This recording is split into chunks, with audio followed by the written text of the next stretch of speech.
Bismillahirrahmanirrahim. Assalamualaikum warahmatullahi wabarakatuh. Waalaikumsalam warahmatullahi wabarakatuh.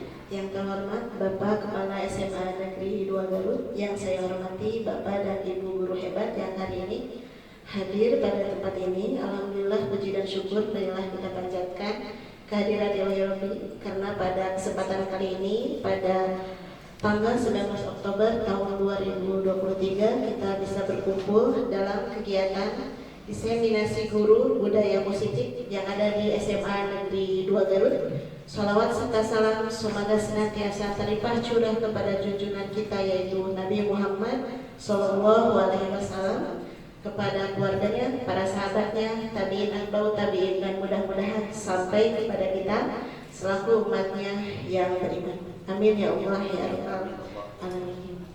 Bapak dan Ibu guru hebat semuanya, perkenankan saya sebagai pengatur acara di sini. Nama saya Fitria Nur Malasari, akan memandu kegiatan diseminasi guru mengenai budaya positif. Adapun susunan acara yang akan dikedepankan yaitu pertama pembukaan, yang kedua pembacaan doa, yang ketiga menyanyikan lagu Indonesia Raya, yang keempat sambutan dari Bapak Kepala SMA Negeri 2 Garut, yang kelima yaitu acara inti penyampaian diseminasi oleh CGP Angkatan 9, dan yang terakhir yaitu tutup. Kita akan lanjut kepada acara yang pertama yaitu pembukaan. Kembali kita buka kegiatan diseminasi guru budaya positif ini dengan membaca bismillah bersama-sama. Bismillahirrahmanirrahim. Selanjutnya yaitu pembacaan doa yang akan disampaikan oleh Bapak Dadang Nurdiansyah Eskom. Kepadanya saya persilakan. Dan Bapak untuk memulai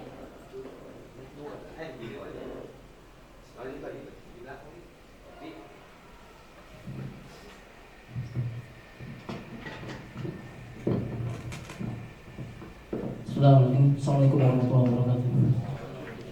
Baiklah Ibu dan Bapak, untuk memulai acara ini supaya mendapatkan rahmat dan barokah dari Allah dan barokah ilmu yang kita dapatkan, kita awali dengan bacaan Al-Fatihah. Al-Fatihah. A'udzubillahi minasyaitonir rajim. Bismillahirrahmanirrahim. Alhamdulillahirabbil alamin. Arrahmanirrahim. Maliki yaumiddin. Iyyaka na'budu wa iyyaka nasta'in. Ihdinas siratal mustaqim. Siratal ladzina an'amta 'alaihim ghairil maghdubi 'alaihim waladdallin. Allahumma shalli 'ala sayyidina habibina wa syafi'ina wa maulana Muhammad wa sallim wa radhiyallahu ta'ala an qawli sahabati Rasulillah ajma'in. Amin ya rabbal alamin. A'udzu billahi minasyaitonir rajim. Bismillahirrahmanirrahim. Alhamdulillahirabbil alamin. Hamdal syakirin, hamdal na'imin, hamdal yawmin wa iqabil majidah. Ya rabbana lakal hamdu kama yanbaghi li jalali wajhikal karim sultanik wa 'azimi hurmati ilaika ya arhamar rahimin. Allahumma anqurna wal muslimin minasyaqwa ila sa'adah wa minan nar ila jannah wa minal 'adzabi ila rahmah wa minadh dhunubi ila al-maghfirah wa minal isa'ati ila ihsan wa minal khawfi ila al-aman wa minal faqri ila al-ghina wa minal dayyi ila al-'izz wa minal fatrati ila al-ijtihad wa minas sukhti ila al-ridha wa minal ghaflati ila al-ibadah. Subhana rabbil a'la al-wahhab, subhana rabbil a'la al-wahhab, subhana rabbil a'la al-wahhab. Sallallahu ala sayyidina Muhammad wa ala alihi wa sahbihi wasallim. Amin ya rabbal alamin. Alhamdulillah rabbil alamin. Mudah-mudahan apa yang kita panjatkan senantiasa Allah ridhoi dan kita dimuliakan sebagai umat Rasulullah SAW. Assalamualaikum warahmatullahi wabarakatuh. Waalaikumsalam warahmatullahi wabarakatuh. Terima kasih kepada Bapak Dadang yang telah membacakan doa. Acara selanjutnya yaitu menyanyikan lagu Indonesia Raya. Hadirin dimohon untuk berdiri.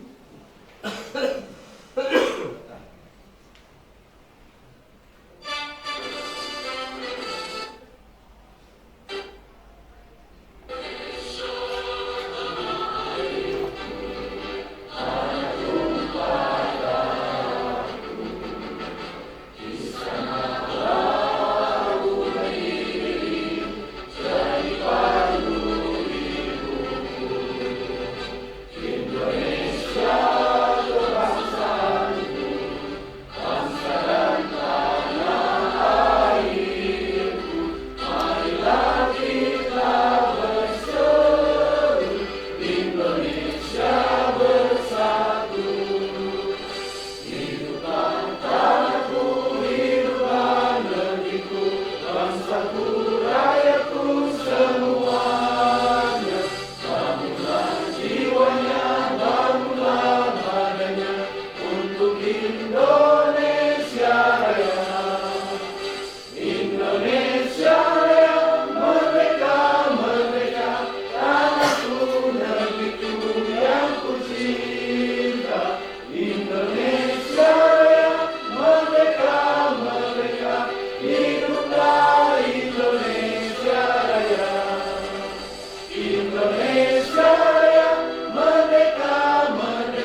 duduk.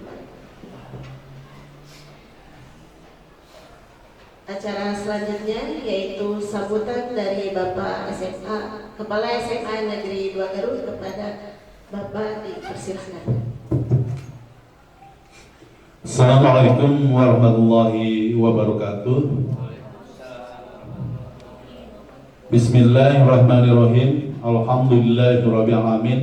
Wa bihi nasta'inu ala umuri dunya wa din. Wassalatu wassalamu ala asyrofil anbiya'i wal mursalin wa ala alihi wa sahbihi ajmain. Amma ba'du.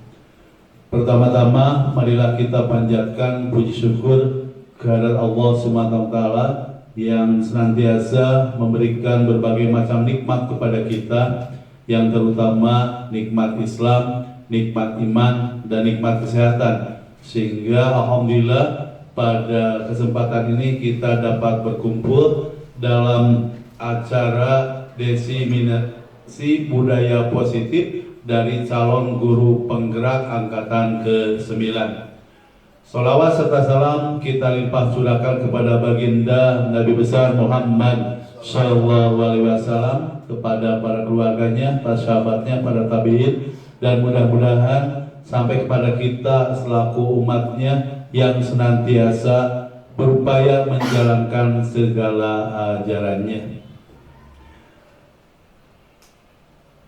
Bapak-bapak dan ibu-ibu tenaga pendidik di SMA Negeri 2 Garut yang saya hormati, alhamdulillah pada hari ini kita akan mengikuti kegiatan diseminasi budaya positif dari calon guru penggerak SMA Negeri 2 Garut angkatan ke-9.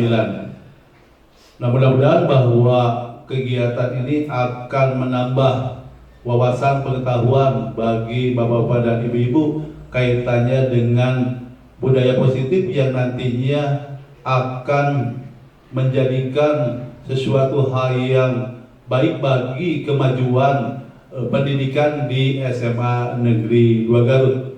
Ada beberapa hal yang memang sudah merupakan kebiasaan-kebiasaan yang dilaksanakan di lingkungan SMA Negeri 2 Garut.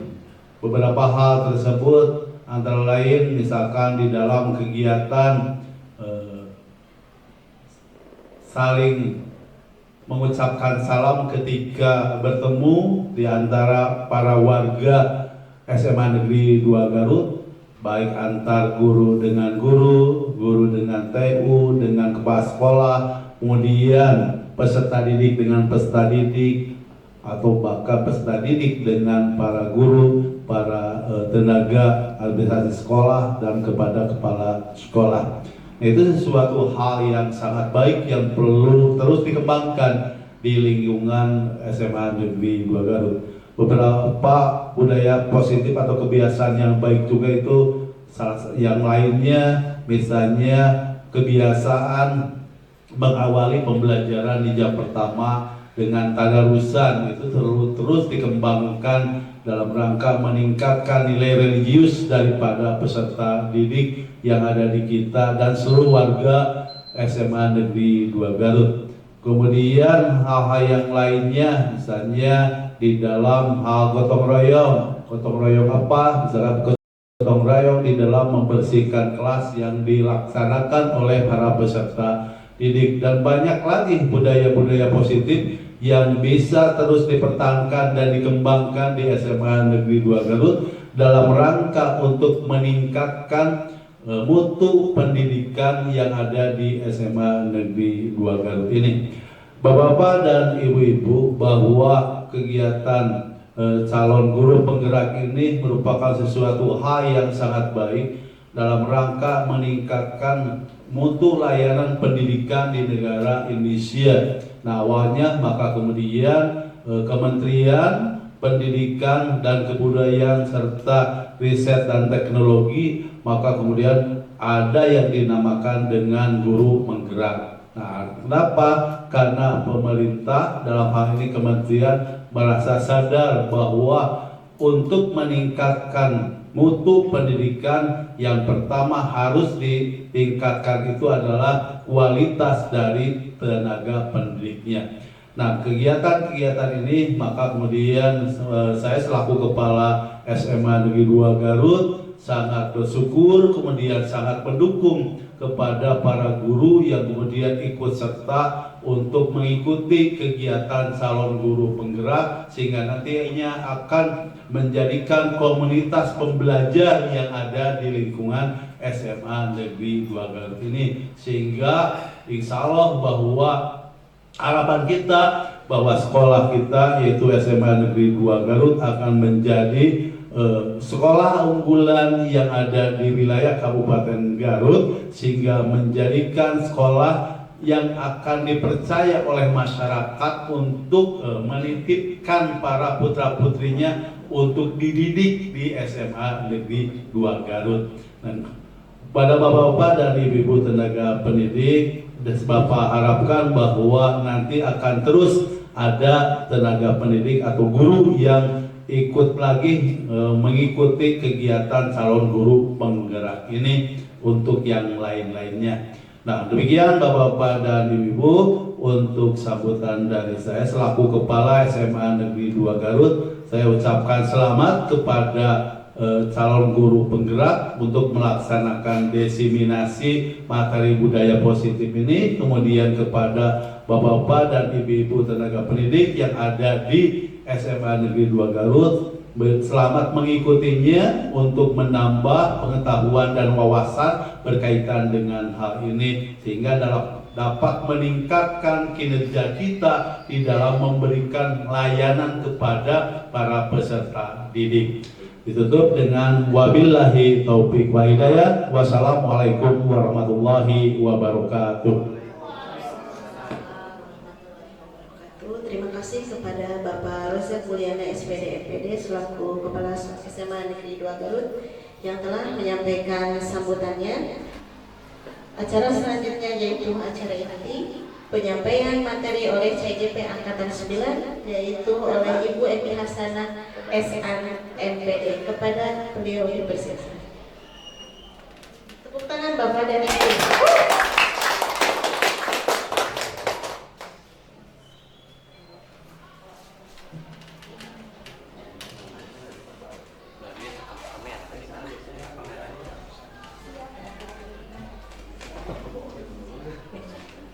Assalamualaikum warahmatullahi wabarakatuh. Waalaikumsalam warahmatullahi wabarakatuh. Salam sejahtera untuk kita semuanya. Mari kita panjatkan puji dan syukur atas nikmat yang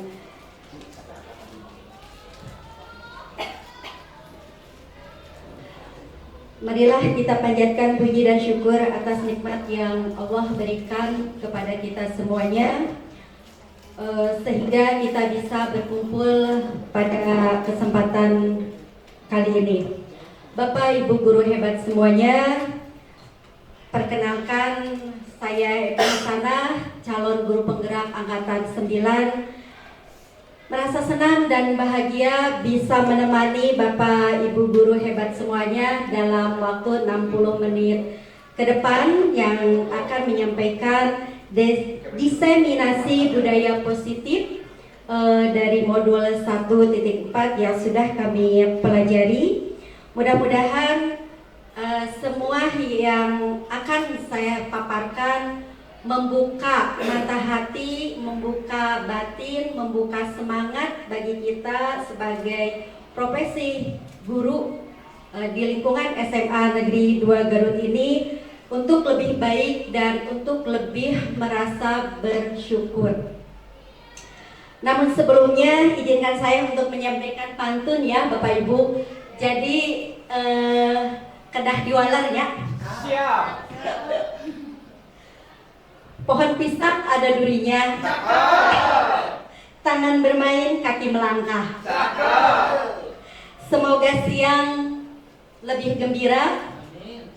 Semoga kita mendapatkan berkah. Nyambung kayaknya. Ya, baik kita mulai Bapak Ibu semuanya. Mudah-mudahan semangat. Nah, untuk tujuan dari diseminasi.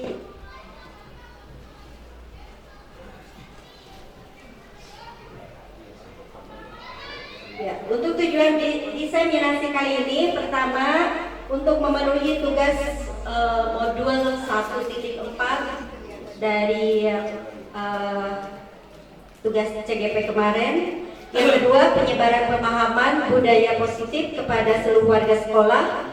Yang ketiga, mengajak warga sekolah untuk bersama-sama menerapkan budaya positif. Mungkin itu salah satu tujuannya. Yang selanjutnya, nah, yang akan kita paparkan kali ini tentang budaya positif ada 7 poin dalam modul 1.4 kemarin itu. Yang pertama, perubahan paradigma belajar. Yang kedua, disiplin positif. Yang ketiga, kebutuhan dasar manusia. Yang keempat, motivasi, hukuman, penghargaan.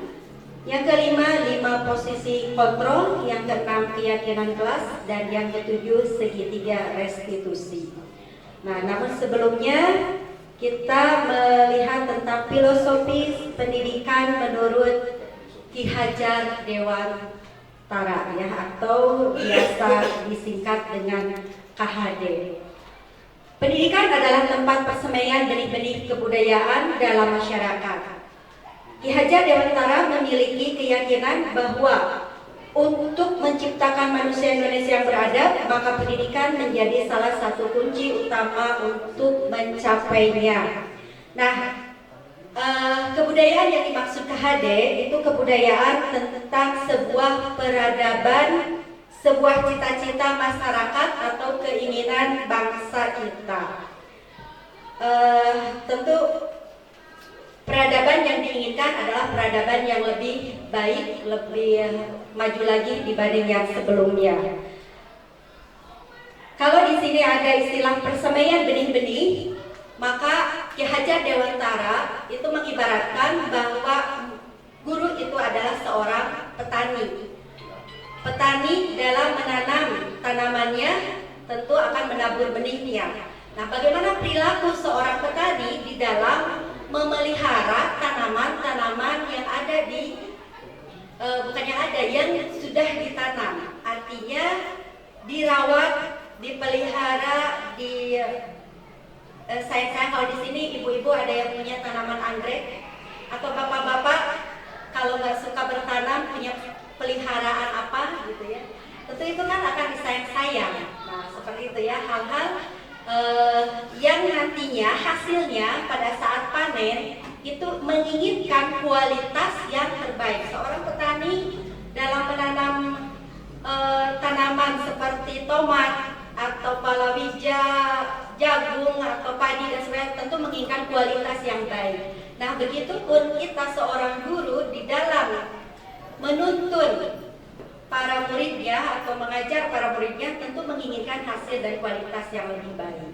Nah, selanjutnya konsep berikutnya menurut KHD di sini bahwa tujuan pendidikan menuntun segala kodrat yang ada pada anak-anak agar mereka dapat mencapai keselamatan dan kebahagiaan yang setinggi-tingginya, baik sebagai manusia maupun sebagai anggota masyarakat.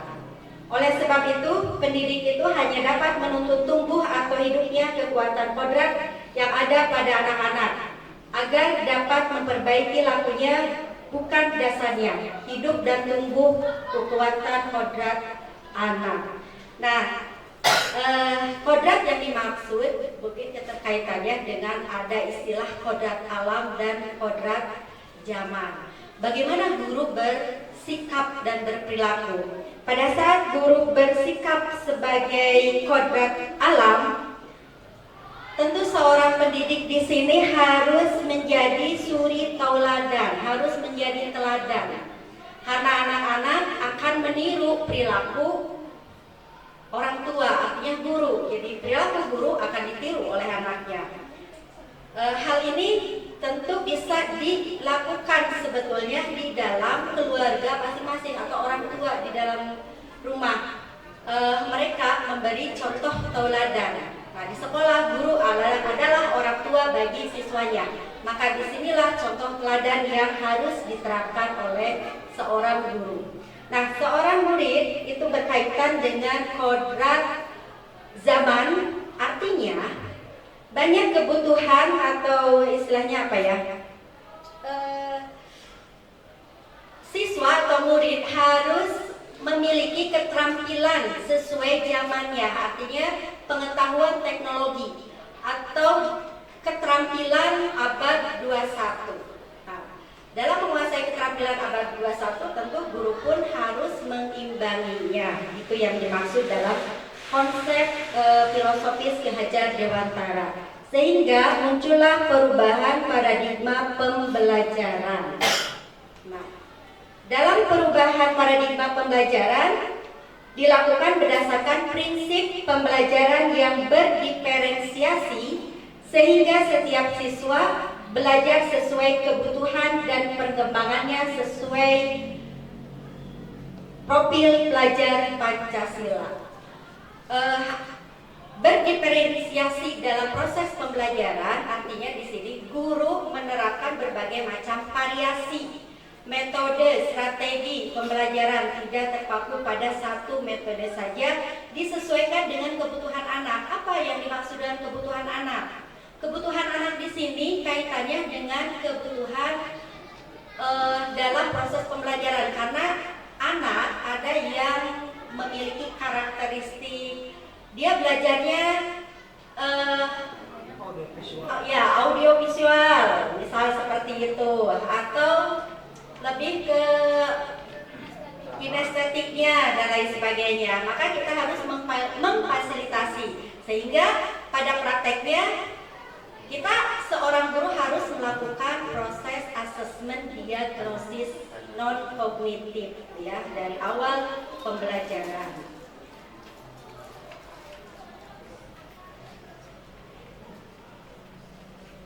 Ya, selanjutnya Bapak Ibu berkaitan dengan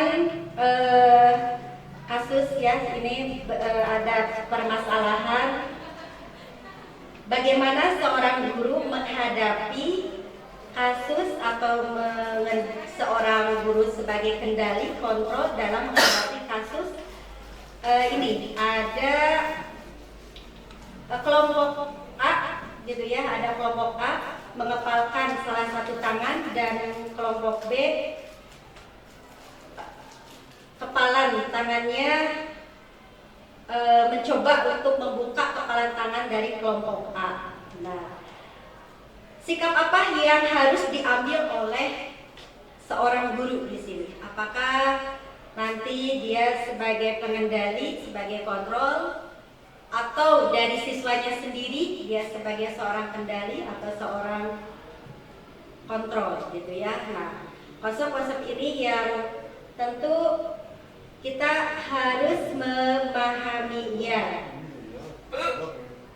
Langsung ke teori kontrol menurut Dr. William Glasser. Menurutnya ada teori miskonsepsi ya. Teori miskonsepsi ini harus diluruskan. Jadi pelurusannya ketika guru mengontrol murid, nah artinya guru tidak bersikap harus selalu mengontrol. Karena tadi ada kendali di sini bisa dari guru, bisa juga dari siswa. Terus ada kritik dan membuat orang merasa bersalah dapat menguatkan karakter. Nah, ini juga satu fenomena atau ilusi di sini ilustrasi ya Bapak Ibu, ini ilustrasi yang kaitannya ketika seorang guru melakukan kritik dan membuat orang merasa bersalah. Jadi artinya murid merasa bersalah. Itu ada kalimat-kalimat yang menunjukkan kamu teh kenapa kesiangan terus? Tolonglah, nanti mah jangan kesiangan lagi. Nanti ibu dong yang ditegur bapak kepala. Nah, hal-hal seperti itulah yang akan menyebabkan murid itu malah merasa bersalah. Karena apa? Dia merasa seakan-akan kayak merasa berdosa terhadap gurunya karena telah melakukan kesalahan. Hal-hal seperti itu yang harus kendalikan gitu ya dalam hal ini menurut teori kontrol dari Dr. William Glasser ya, ada miskonsepsi seperti ini. Terus ada ilusi semua penguatan positif efektif dan bermanfaat. Nah ini juga hal yang harus diluruskan oleh seorang guru. Orang dewasa memiliki hak untuk memaksa. Nah, konsep bahwa guru itu orang dewasa yang berada di kelas, maka seorang guru tidak berhak seharusnya untuk memaksakan kehendak terhadap anak. Itu seperti itu. Nah, selanjutnya Bapak Ibu berkaitan dengan materi selanjutnya, disiplin positif. Dalam hal disiplin positif, Bapak Ibu sudah tahukah mendengar tentang disiplin positif? Sudah barusan. Iya, sudah barusan. Barusan sudah disiplin. Sudah mendengar dari saya barusan ya. Bapak Ibu, kalau mendengar kata disiplin positif, istilah disiplin bagi Bapak Ibu itu seperti apa? Saya ingin mendengarkannya. Tunduk, Bu. Tunduk, ya Bu Erna. Berjalan sesuai aturan. Berjalan sesuai aturan. Ada lagi? Mematuhi peraturan. Itu biasa yang ada di benak kita ya, bahwa disiplin itu peraturan. Kalau peraturan sifatnya ya memaksa ya, tapi kita lihat Bapak Ibu apakah betul apa yang kita bicarakan barusan. Nih kita lihat dulu dalam konteks budaya.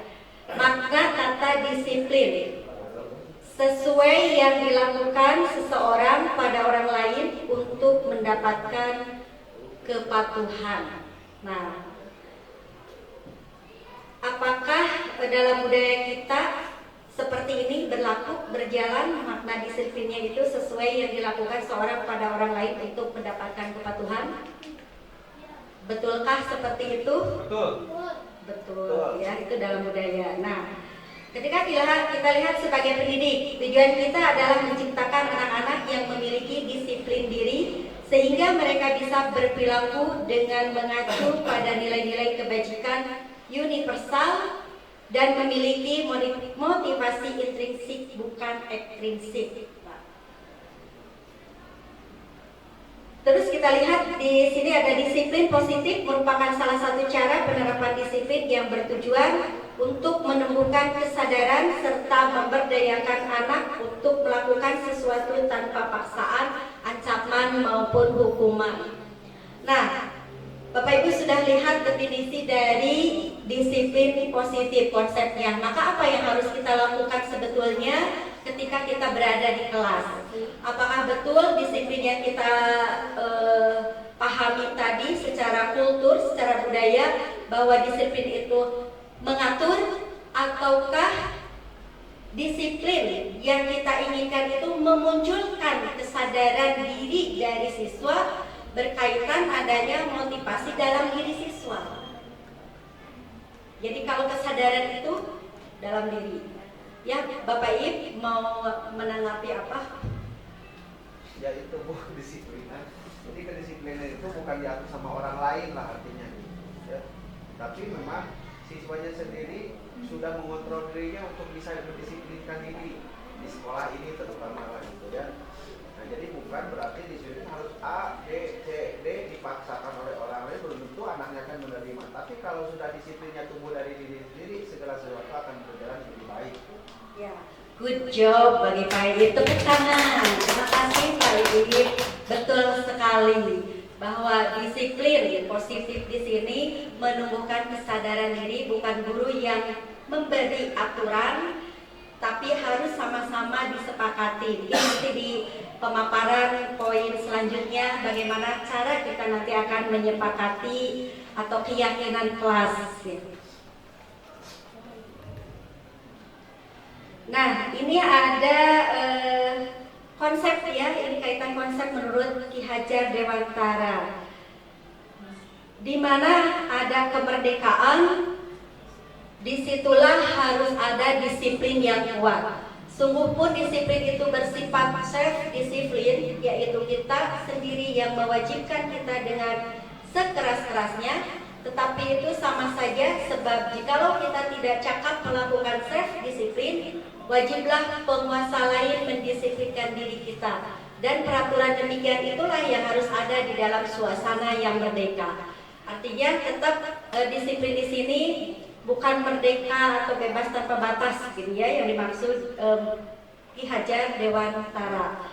Nah, ada istilah mardika iku jawarnya noramung lepas simpang rek uga kuat puasa mandiri priyongga. Merdeka itu artinya tidak hanya terlepas dari perintah, akan tetapi juga cakap buat memerintah diri sendiri. Nah, yang harus kita tekankan dan tanamkan pada diri kita, mungkin poin yang ini. Artinya di sini kita merdeka bukan berarti harus atau lepas perintah, tetapi bagaimana memerintah diri sendiri. Nah, kita guru pun seperti itu. Bagaimana kita memerintah diri sendiri untuk tidak terlambat datang ke sekolah. Bagaimana kita memberikan teladan terhadap peserta didik. Nah, pada saat di kelas pun mungkin hal-hal ini yang harus kita lakukan bersama.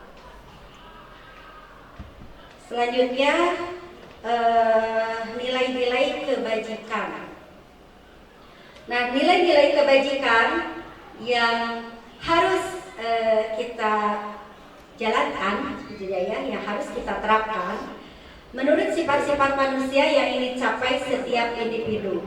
Ada nilai keadilan, nilai tanggung jawab, nilai integritas, rajin, bersyukur, kasih sayang, komitmen, percaya diri, dan kejujuran. Nah, Bapak, Ibu guru semuanya, kaitannya dengan nilai-nilai kebajikan ini adalah nilai-nilai sebagai bahan kita dalam pembuatan keyakinan kelas. Nah, kenapa keyakinan kelas harus kita buat, bukan peraturan kelas? Nah, itu kita bahas berikutnya, yang harus mengacu ke profil pelajar Pancasila di sini ya. Jadi nilai-nilai kebajikan selain yang tadi, kita pun harus mengacu terhadap profil pelajar Pancasila. Ini yang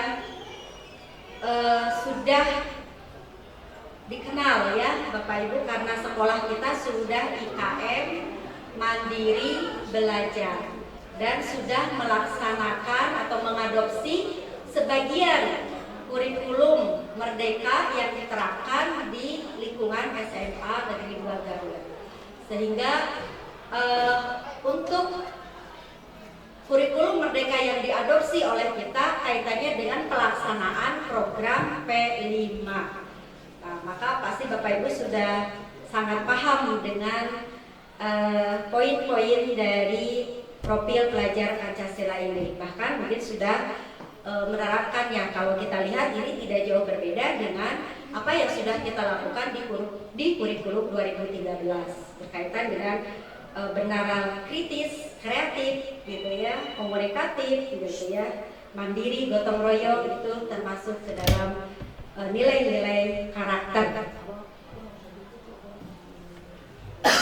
Nah, budaya positif yang berikutnya adanya kebutuhan dasar manusia.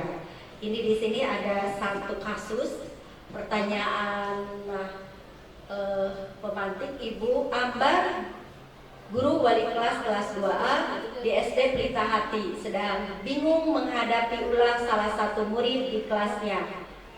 Doni, beberapa anak di kelas 2A telah datang padanya dan mengeluhkan Doni yang seringkali meminta bekal makan siang mereka dengan paksa. Jika Anda menghadapi situasi seperti Ibu Ambar, apa yang akan Anda lakukan menurut Anda? Kira-kira apa alasan Doni melakukan hal itu?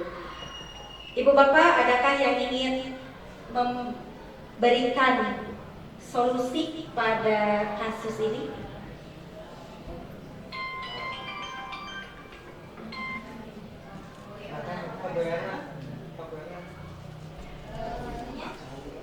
Berdiri, Bu ya.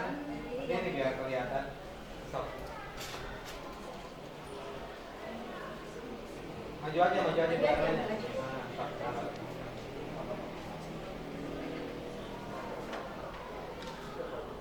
Yang saya lakukan jika saya sebagai gurunya adalah pertama memanggil Doni dan memberikan pengarahan supaya tidak melakukan hal yang sama. Karena jika melakukan hal yang sama, tidak menutup kemungkinan akan ada yang lainnya untuk protes terhadap Doni dan memberikan penerangan bahwa apa yang dilakukan Doni adalah hal yang tidak terpuji. Ya, seperti itu. Terima kasih. Ya, terima kasih Ibu Erna, berikan aplaus untuk Ibu Erna berkaitan dengan pemecahan masalah ya. Tentu apa yang kita lakukan pasti sama seperti halnya yang dilakukan Ibu Erna. Kita lihat kebutuhan dasar manusia itu apa saja. Nah, ini Bapak Ibu kaitannya dengan 5 kebutuhan dasar manusia. Yang pertama kebutuhan survival atau Bertahan hidup. ya. Jadi yang dilakukan oleh Doni tadi tentu perilaku yang dia mempertahankan diri gitu ya, mempertahankan hidup. Nah, kebutuhan kedua, kebutuhan love and belong. Bapak Ibu berdiri, Bapak Ibu semuanya berdiri. Ikuti gerakan saya ya. Ini 5. Tangan kanan semuanya ya. Nih, ini berapa Bapak Ibu? 5. Ini berapa? Ini? Ini? 2. Ini? Cinta. Buat Bapak Ibu semuanya.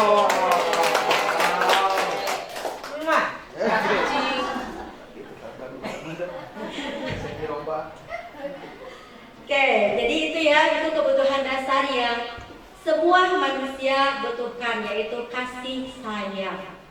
Jangankan manusia, peliharaan pun yang di sini Bapak Ibu yang punya peliharaan kucing, bujule, punya ya, Duh, bagaimana disayang-sayangnya ya. Nah, itu juga salah satu intinya.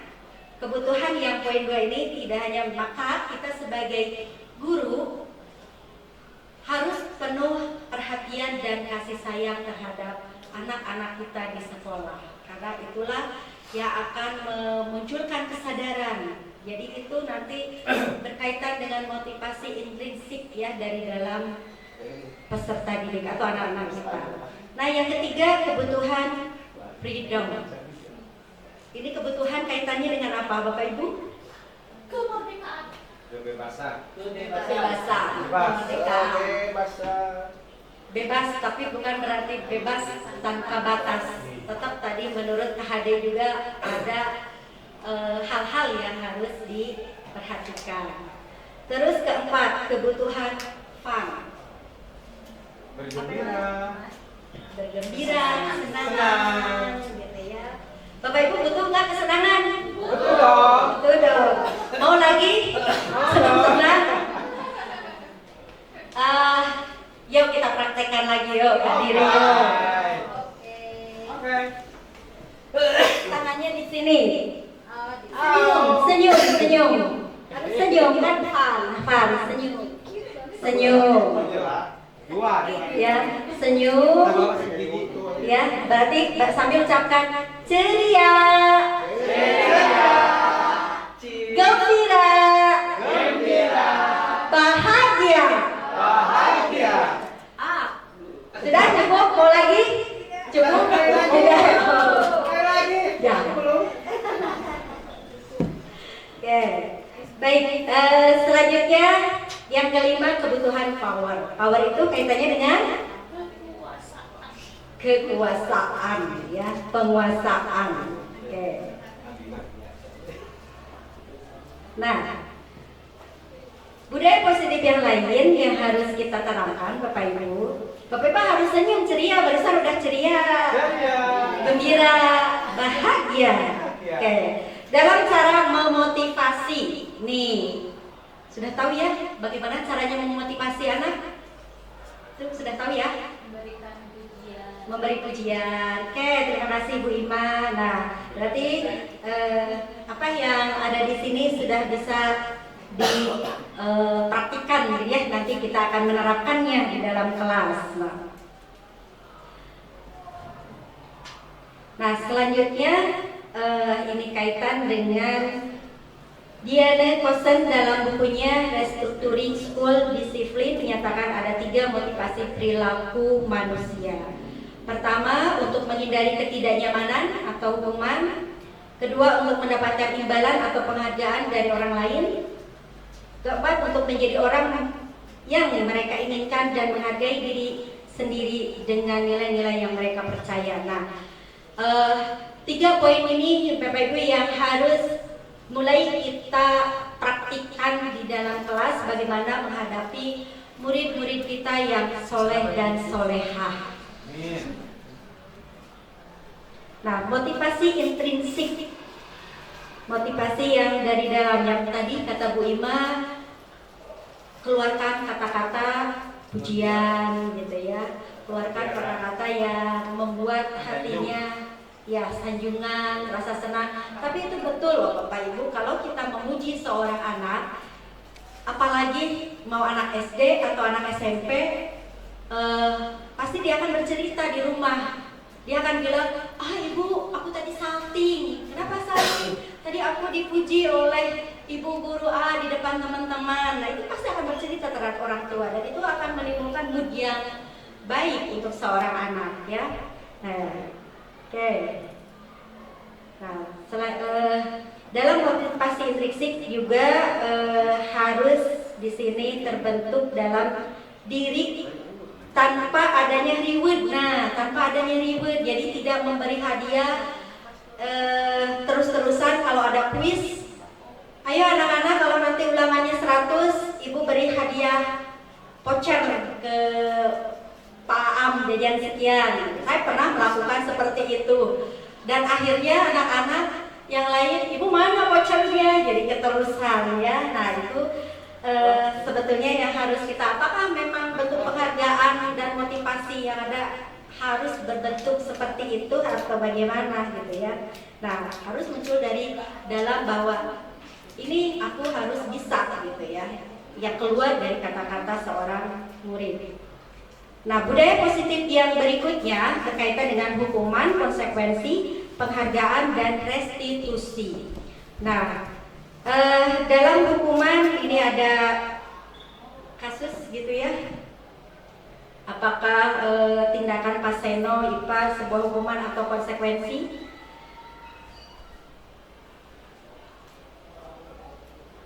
Bapak Ibu, kalau berkaitan dengan perilaku kita di dalam kelas melihat anak yang berperilaku salah, apakah kita langsung kamu naon keberangan? Nah, itu perilaku hukuman? Hukuman? Belum Bu, belum. Baru menanyakan. Nah, kalau kamu datang terlambat, sok lari 10 keliling di lapang, itu baru hukuman ya. Nah, kalau misalnya perilaku kita yang ke anak itu karena kamu datang telat, maka sekarang kamu harus baca Quran gitu ya, baca Quran 3 ayat. Itu masih hukuman atau berupa konsekuensi? Hukuman. Hukuman kalau belum ada kesepakatan itu hukuman. Ya, oke, baik Pak Ibu, kita lihat nanti ya ke pengertian ya. Nah, baik, kita lihat sekarang nih, apakah betul yang tadi hukuman suatu bentuk konsekuensi negatif? Tadi nyuruh lari kan negatif. Oke. Ada konsekuensi hasil atau akibat dari suatu tindakan atau keputusan yang bisa bersifat positif maupun negatif. Nah, jadi ketika tadi saya bilang kamu datang terlambat baca Quran, itu maksudnya ke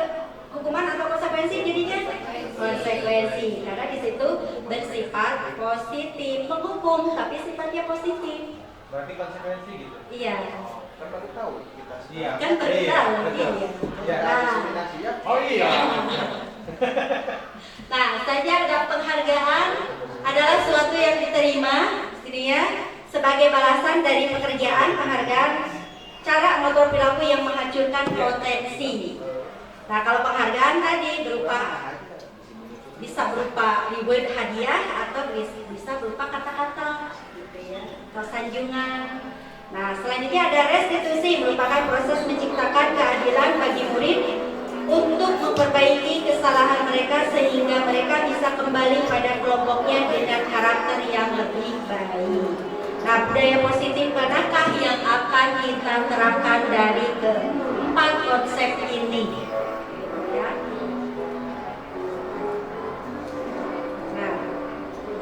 Nah, di dalam budaya positif itu ada istilah perbedaan konsep disiplin gagal. Nah, dalam hukuman dan penghargaan, hukuman tadi jelas disiplin yang gagal. Penghargaan tidak efektif juga. Tadi saya sudah bilang, Ibu saya kan udah ranking, mana Ibu vouchernya, dan saya jadi ada ketagihan. Nah, itu kan hal yang tidak baik. Langsung terus. Nah, perbedaan konsep disiplin yang sukses berarti poin yang konsekuensi dan restitusi. Walaupun tadi di dalam pernyataan konsekuensi ada istilah bisa positif atau negatif. Nah, yang positif itulah yang ditekankan di sini mungkin sebagai stimulusnya, ya. Nah, restitusi ini yang penguatan jangka panjang. Ini yang harus diterapkan oleh kita sebagai seorang guru. Nah, baik Bapak Ibu, selanjutnya ada 5 posisi kontrol di dalam budaya positif yang harus diterapkan di sekolah kita di sini. Ini ada pertanyaan. Tisa dan Hana dipanggil masuk ke ruangan Ibu Dewi, Kepala Sekolah SMA Makmur. Ibu Dewi baru saja mendapatkan pengaduan dari Ibunda Tisa bahwa Hana menggunakan kata-kata kasar dan merendahkan Tisa di sosial media. Jika Anda sebagai pendidik, apa yang akan Anda lakukan? Nah, kira-kira apa yang akan kita lakukan?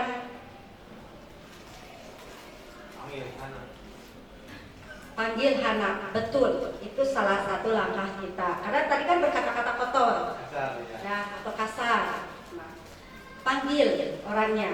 Nah, pada saat kita memanggil, posisi guru mau di mana ini? Tadi kan sekilas Bapak Ibu sudah mendapatkan posisi hukuman seperti apa, gitu ya, penghargaan seperti apa. Nah, bagaimana cara kita berdialog dengan anak tadi? Ketika kita manggil Hana, dipanggil, apa yang akan kita lakukan? Kalimat-kalimat apa yang akan kita sampaikan untuk mencapai posisi di sini? Apakah langsung sebagai kalimat penghukum, kita seorang penghukum? Kalau penghukum berarti panggil Hana langsung di depan teman-temannya. Kamu tadi kata-kata kasar, berkata-kata kasar. Kasar ya, Pak Ip, kasar ya. Nah, berkata-kata kasar. Nah, boleh nanti duhur ya kita jamak. Nah, apa yang harus kita lakukan di dalam posisi penghukum tadi? Kira-kira ada yang bisa mempraktikkan kalimat apa yang akan kita ucapkan? Bu Ambar gitu. Bukan Bu Ambar, yang berkata-kata kasar. Jadi berkata kasar. Pak Asep berkata kasar, Pak Ip adalah seorang guru. Nah, seorang gurunya pas mau manggil Pak Asep karena Ini murid. ya, jadi Pak Asep berperan sebagai murid. Ke temenan. Panggil. Iya, berkata kasar ke temannya. Nah,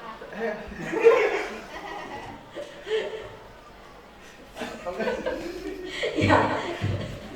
Ya, artinya daya berarti jelas, udah kebayang kalau penghukum berarti ya.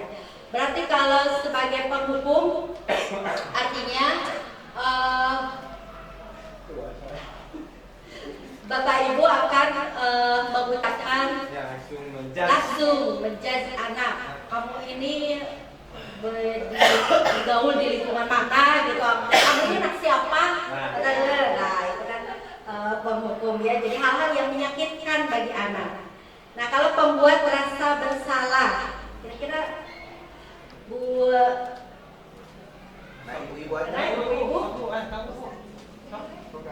Tidak usah.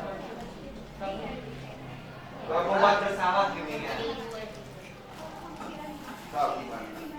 Nah, Satu, ini aja. Ujule.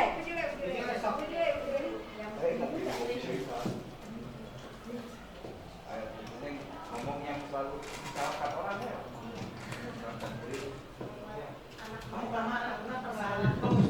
Yang membuat anak itu jadi merasa bersalah kalimat apa? membuat bersalah. Untuk contoh membuat rasa bersalah para siswa pada kasus yang tadi adalah berarti kan kasusnya adalah anak.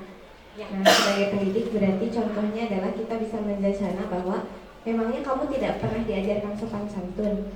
Apakah kamu pikir hal seperti itu adalah perbuatan yang memang baik atau seperti itu? Menjudge langsung bahwa dia adalah rasa bersalah sampai dia merasa bahwa dia benar-benar salah dan tidak memberi kesempatan dia untuk menjelaskan kenapa dia bisa berbuat seperti itu. Ya, terima kasih Bu Juleha. Ya, betul. Bisa saya buat contoh. Membuat rasa bersalah bisa buat contoh. Boleh? Boleh Pak Iif? Boleh Bu. Boleh, silahkan. Diulang. Sini Pak Adi. Pakai mic-nya kan? Pakai ini. Ya, biar terdengar Jelas. Rasa bersalah kan? Tidak sampai. Sebelah sini aja. Pak Iifnya ke sebelah sini. Astagfirullahaladzim, tidak bersalah. Oke. Perhatikan ini. Turun nggak? Turun nggak?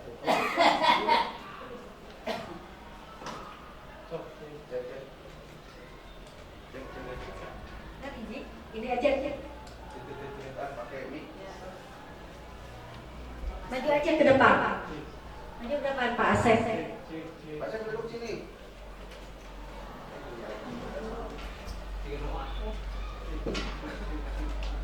Saya kan guru itu ya, punya murid asik semuanya. Ini cerita di kelasnya ya. Ya, berperan. Pak Iif berperan sebagai guru.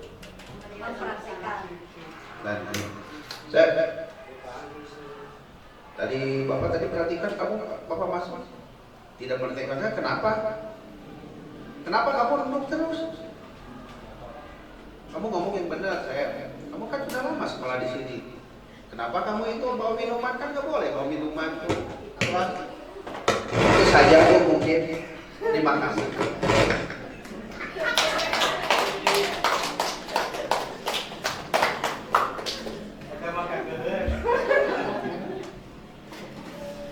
Baik, terima kasih Pak Iif sama Pak Asep telah menjadi peran ya, memodelkan peran posisi pembuat rasa bersalah. Nah, selanjutnya ada posisi teman. Ada yang mau mempraktikannya lagi? Sebagai posisi teman. Ibu Santi sebagai teman, posisi sebagai teman. Sebagai teman, Bapak sebagai teman. Neng, Boleh, kita bergerak. dipeluk ini. Kenapa say? Gitu kan? Ada masalah apa? Boleh ke sini? Ke sini saja. Kan ke Bu Ibu aja itu, ke Bu Ibu Ke sini aja. aja. Ya, bisa baca. Kenapa kamu sedih? Gak punya uang ya? Oh, ada. Oh, banyak.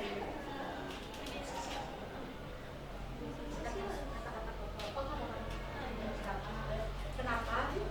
Yang berperan jadi gurunya Bu Santi, Nah, ini jadi murid. Dan berarti Bu Nuri ini mengucapkan kata-kata kasar. Bagaimana Bu Santi berperan Sebagai sebagai temannya. teman, posisi sebagai teman, bukan sebagai guru. Kalimat apa? Sama hari ini Bu lebih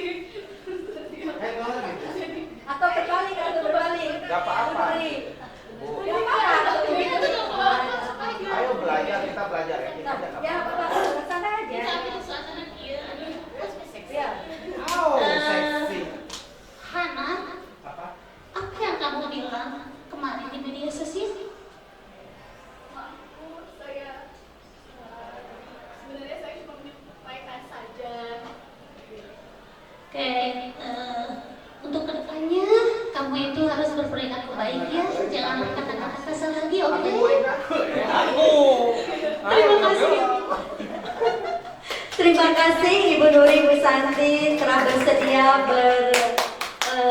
main peran ya sebagai posisi, betul kalau sebagai teman itu ke siswa teh pasti kenapa Say kamu tadi berkata-kata kasar, ada masalah apa sih Say? Nah, betul. Nanti mah saya jadi murid ya. Nah, sekarang sebagai pemantau. Kalau pemantau berarti artinya mengontrol, Iya. memonitor. Iya. Jadi terus saja setiap kegiatan murid di dalam kelas dipantau gitu ya. Jadi pertanyaannya, kenapa kamu berbicara kasar? Kenapa kamu ini? Kenapa itu? Dan sebagainya ya. Nah selanjutnya ada posisi manajer. Nah kalau posisi manajer ini hal-hal yang apa ya? Yang sebuah posisi yang ideal mungkin ya, yang dikatakan ideal. Nah maka kita lihat perbandingannya di sini, apakah betul posisi manajer itu adalah posisi yang ideal. Nah, di contoh penerapan kasus di sini, kalau di dalam penghukum guru ada istilah menghardik, menunjuk-nunjuk, membuat merasa bersalah, guru berperilaku berceramah, menunjukkan kekecewaan. Perilaku kontrol positif di sini ada teman dan pemantau, membuat untuk posisi teman membuat alasan-alasan untuk murid-muridnya, terus menghitung dan mengukur. Nah kalau dari dalam manajer, guru bisa mengajukan pertanyaan-pertanyaan. Jadi misalnya tadi Hana dipanggil, Hana silahkan masuk, silahkan duduk. Guru bertanya, kira-kira Hana tahu nggak kenapa dipanggil sini? Nah jadi pelan gitu, jadi kalau cek bahasa Sunda mah malapah gedang, itu langsung tunjuk gitu ya. Jadi ada kata-kata yang anakku nanti mengungkapkannya sendiri, tidak kita apa istilahnya kita langsung ya kamu kata kasar enggak, tapi nanti muncul dari anak. Jadi bahasa seperti itulah yang diinginkan. Nah di dalam kasus yang kedua ada guru berkata, nah kalau dalam posisi manajer di sini apa yang enggak kebaca ya kecil, apa yang kita yakini, apa yang kamu yakini hal tersebut. Nah, kalau kamu meyakininya, maukah kamu memperbaiki? Harusnya maukah kamu ya? Ini menjadi kamukah kamu? Kan biar ya harusnya ini maukah kamu memperbaikinya? Nah, kalau kami memperbaikinya, jadi kira-kira hal tersebut akan mengabarkan apa tentang dirimu. Jadi kalimat-kalimat positif ini yang harus kita keluarkan ya, sehingga nanti hasilnya di dalam posisi manajer ada menguatkan watak atau karakter dari murid ya, itu tidak hal yang lain. Kalau yang penghukum menghasilkan menjadi pemberontak, pendam. Jadi jangan sampai nanti murid setelah menjadi lulus alumni yang diingat, saya ingat ke Pak Iip, kenapa ingatnya gitu? Pak Iip pernah disetak, nah itu kan, nah hal-hal. Jadi jangan sampai kita nanti dikenang oleh siswa itu hal-hal yang negatif, karena kita berada di posisi penghukum. Terus kalau di dalam membuat merasa bersalah, menyembunyikan atau menyangkal atau berbohong. Jadi nanti ini ada trauma, anak merasa trauma ke depannya gitu, sehingga dia akan berperilaku selalu menyangkal gitu ya, atau berbohong. Nah kalau di dalam posisi teman atau pemantau ada ketergantungan dan apa istilahnya menyesuaikan bila diawasi gitu ya. Nah itu selanjutnya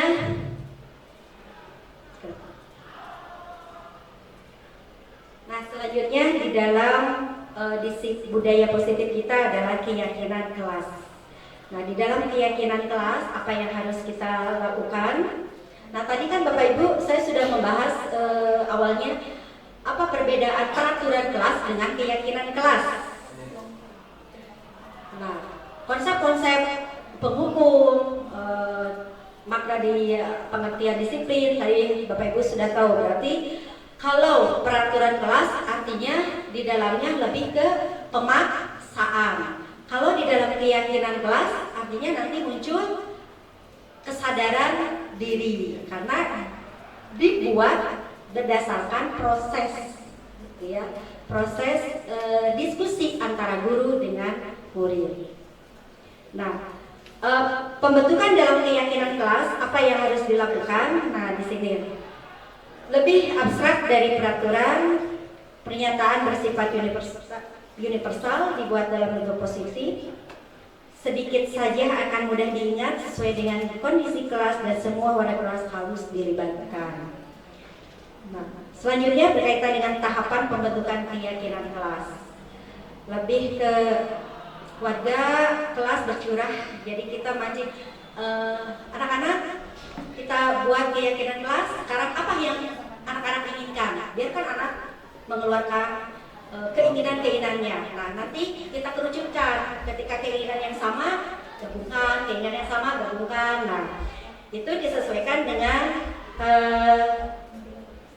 penggabungan dan dibuat menjadi kalimat positif. Nah, Bapak Ibu, ini contoh proses dari pembentukan keyakinan kelas. Dari peraturan kelas yang tadi banyak yang siswa keluarkan, kita kerucutkan jadi kalimat positif dan kita acu menjadi nilai universal. Dari mana nilai universal kita ambil? Dari paparan tadi saya sebelumnya yang berkaitan dengan profil pelajar Pancasila atau nilai-nilai yang kaitannya dengan nilai-nilai karakter. Nah, budaya positif yang terakhir kaitannya dengan segitiga restitusi. Nah, ini segitiga restitusi ini lebih ke proses menciptakan kondisi bagi murid untuk memperbaiki kesalahan mereka sehingga mereka bisa kembali pada kelompoknya dengan karakter yang kuat. Nah, restitusi bukan untuk menembus kesalahan tapi sebuah penawaran. Restitusi fokus pada solusi dan bukan mengembalikan murid yang berbuat salah pada kelompoknya. Nah, ini Bapak Ibu segitiga restitusi. Secara konsep, jadi kalimat-kalimat tadi di dalam menyelesaikan posisi kita sebagai teman, posisi kita ini berkait dengan ini. Apakah kita ada di posisi menstabilkan identitas, memvalidasi tindakan, atau menanyakan keyakinan? Jadi hal semacam, kira-kira kamu tahu nggak dipanggil di sini apa? Oh ya Bu, saya tahu. Tadi saya berkata kasar. Kenapa? Oh ini karena saya lagi serius mengerjakan tugas, tapi diganggu oleh teman saya. Nah, tapi ya nggak apa-apa. Misalnya, ya nggak apa-apa. Itu tidak akan membahas kesalahan kamu. Nah, dalam menstabilkan atau meyakinkan baru. Tapi tahu kan keyakinan kelas kita yang sudah dibuat bahwa salah satu poinnya adalah dilarang berkata kasar. Nah, kita ajukan ke sana. Nah, kapan kita akan berubah? Taruhlah akan memperbaiki, gitu ya, tindakan Hana tadi. Oh ya Bu, siap. Dari mulai sekarang saya. Nah, itu kan hal-hal yang seperti itu untuk menanyakan sebuah keyakinan di dalam segitiga restitusi. Mungkin itu saja Bapak Ibu kalau keterkaitan dengan contoh-contoh kasus. Posisi mana di minija dan sebagainya, tadi Bapak Ibu sudah mempraktekkan 5 posisi kontrol tadi. Nah, intinya Bapak Ibu yang kita harapkan di sini bahwa inilah hasil saya di dalam mempelajari modul 1.4 tentang budaya positif yang harus disebarkan ke warga sekolah. Maka dari itu mari mulai dari sekarang kita sama-sama mempraktekkan konsep-konsep yang tadi di dalam kelas. Jadi di sini pun saya bukan memberi pengajaran, tapi betul-betul sharing, betul-betul hanya menyampaikan informasi yang sudah saya dapatkan. Sekian dari saya. Sesungguhnya ada tanya jawab ya. Ada tanya jawab. Sebelum ditutup mungkin saya kembalikan dulu ke pembawa acara. Boleh satu pertanyaan saja. Terima kasih. Ya, baik, tepuk tangan Bapak dan Ibu atas penampilan Ibu Eti Hasana yang luar biasa. Selanjutnya yaitu apabila ada keresahan atau ingin dipertanyakan atas apa yang tadi disampaikan oleh Bu Eti Hasana, dipersilakan, silakan ada. Ya, silakan mangga Ibu Sri. Sudah selesai. Oh ini.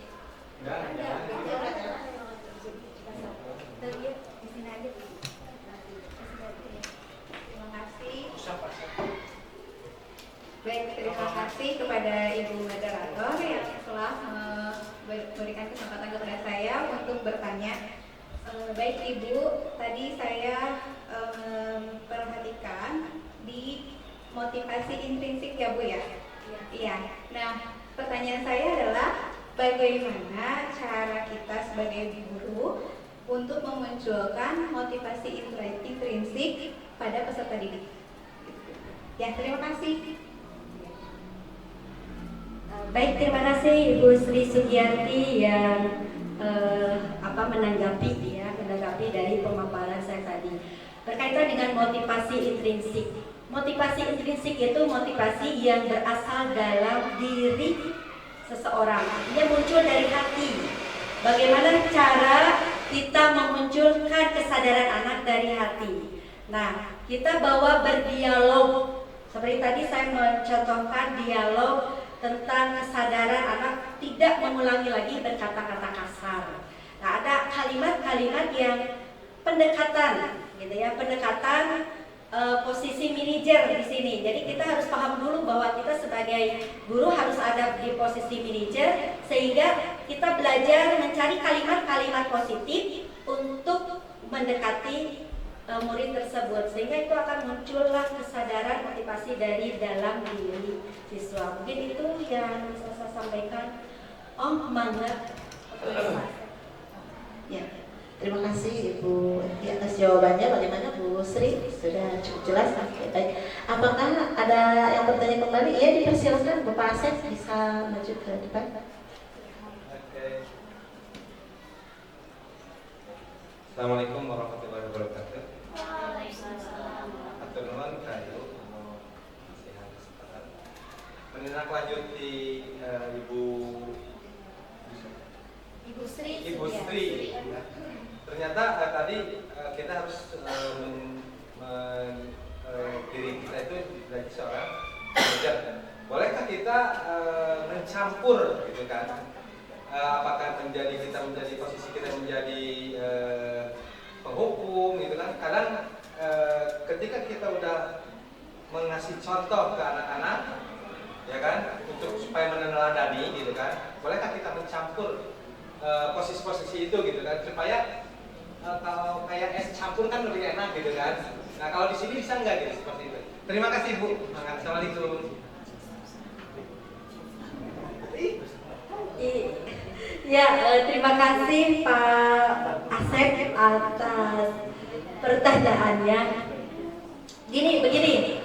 Pertanyaannya apakah kita boleh mencampur ke 5 posisi kontrol tadi ya, sebagai penghukum, pembuat rasa bersalah, teman, memantau atau manajer. Boleh atau tidak? Ya, kalau es campur enak. Tapi kalau hasilnya dicampur-campur, saya balik bertanya, Pak Asep, apakah enak ketika hasil dari penghukum adalah menjadikan anak sebagai pemberontak? Yang kedua, pembuat rasa bersalah. Anak memiliki karakter seperti ini, jadi pembohong. Sebagai seorang teman, anak menjadi ketergantungan, artinya tidak mandiri. Menyesuaikan bila diawasi saja. Jadi mau diawasi mah. Nah, kalau di sini menguatkan watak atau karakter, apakah di sini wataknya akan baik atau tidak? Jadi saya kembali bertanya, kalau melihat hasil ini, apakah kita akan mencampur seperti es campur enak seger wayakye, ataukah kita akan memilih salah satu posisi yang ideal? Kalau melihat konsep, berarti di sini posisi yang ideal adalah sebagai manajer. Baik, terima kasih. Apakah Pak Asep cukup? Ya, terima kasih. Saya kembalikan ke pembawa acara.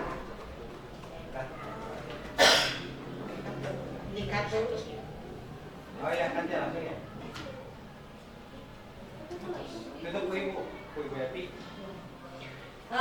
Baik, kalau dari dua pertanyaan tersebut dan pemaparan saya tadi, terima kasih Bapak Ibu guru hebat semuanya sudah terus semangat mengikuti pemaparan saya. Mudah-mudahan kita akan melaksanakan dan menerapkan konsep budaya positif ini di sekolah kita.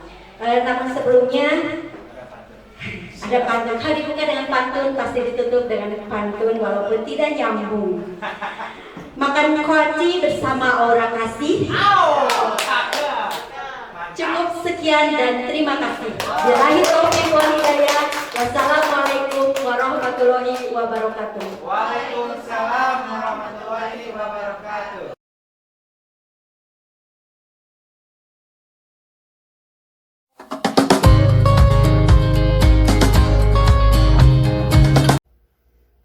Assalamualaikum warahmatullahi wabarakatuh. Saya Sri Sugiyarti, guru matematika di SMA Negeri 2 Garut. Setelah saya mengikuti kegiatan diseminasi budaya positif yang diselenggarakan oleh Ibu Epi Hasanah, calon guru penggerak angkatan 9, saya merasa sangat senang karena memperoleh pengetahuan baru mengenai budaya positif seperti disiplin positif, posisi kontrol guru, dan segitiga restitusi. Tentunya pengetahuan tersebut sangat bermanfaat bagi saya dan rekan-rekan semua karena dapat diaplikasikan di kelas maupun di lingkungan sekolah. Dengan demikian, saya berharap dapat menumbuhkan nilai-nilai dan budaya positif di sekolah kami. Kepada Ibu Epi, terima kasih atas sharing ilmunya. Insya Allah sangat bermanfaat. Sekian dan terima kasih. Wassalamualaikum warahmatullahi wabarakatuh.